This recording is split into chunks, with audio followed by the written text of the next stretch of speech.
राधे राधे दोस्तों, जय श्री कृष्णा। हिंदू धर्म में एकादशी का व्रत महत्वपूर्ण है।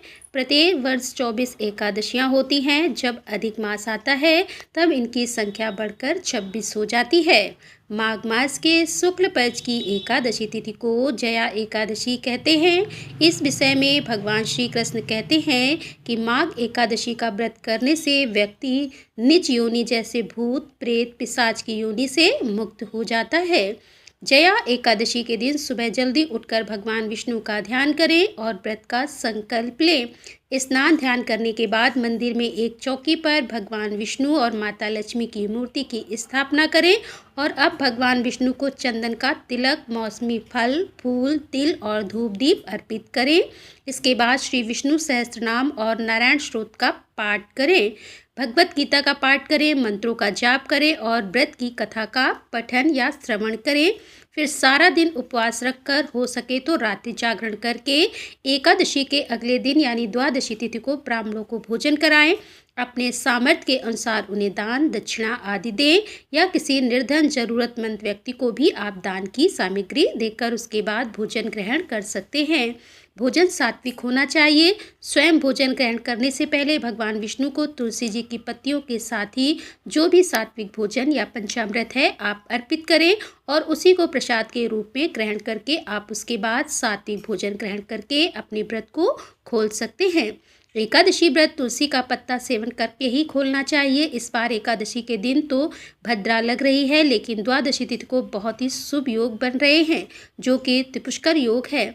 त्रिपुष्कर योग 3 ग्रहों के मिलने से बनता है और यह खास योग शनिवार और रविवार के दिन आने वाली द्वितीय सप्तमी या द्वादशी तिथि को बनता है। इस योग में किए गए शुभ कर्मों को जीवन में 3 बार करने का शुभ अवसर प्राप्त होता है।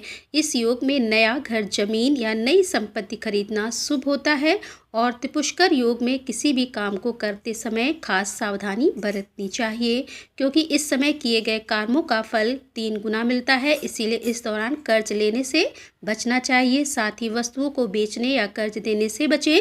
3 गुना लाभ मिलने वाले इस योग के दौरान धन संबंधी शुभ काम करने चाहिए। पूजा पाठ, दान या फिर धार्मिक यात्राएं करना शुभ हो सकता है।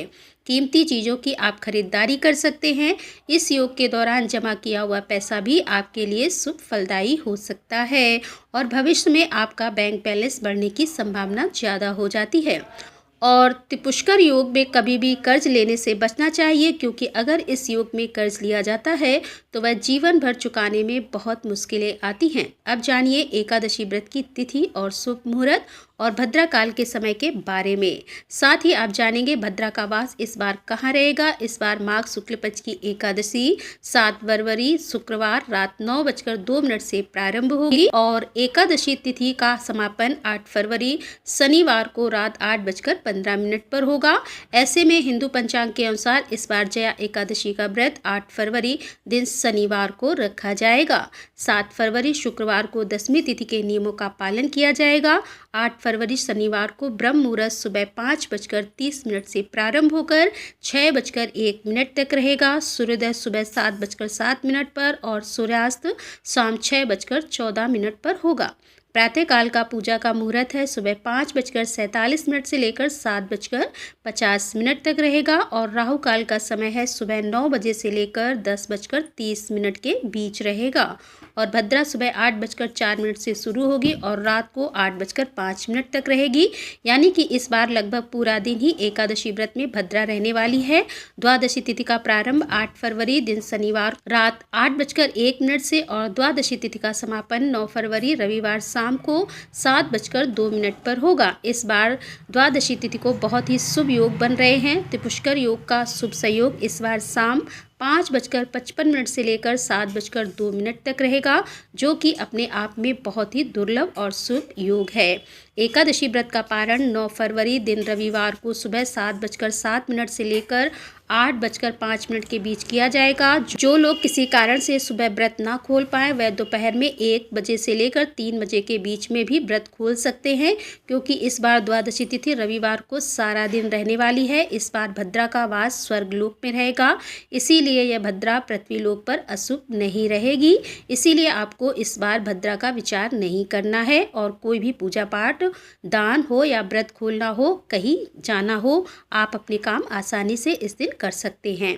तो यह थी आज की वीडियो। जानकारी अच्छी लगी हो तो वीडियो को लाइक करके एकादशी के दिन की कथा हमारे चैनल पर जरूर सुनिए। धन्यवाद।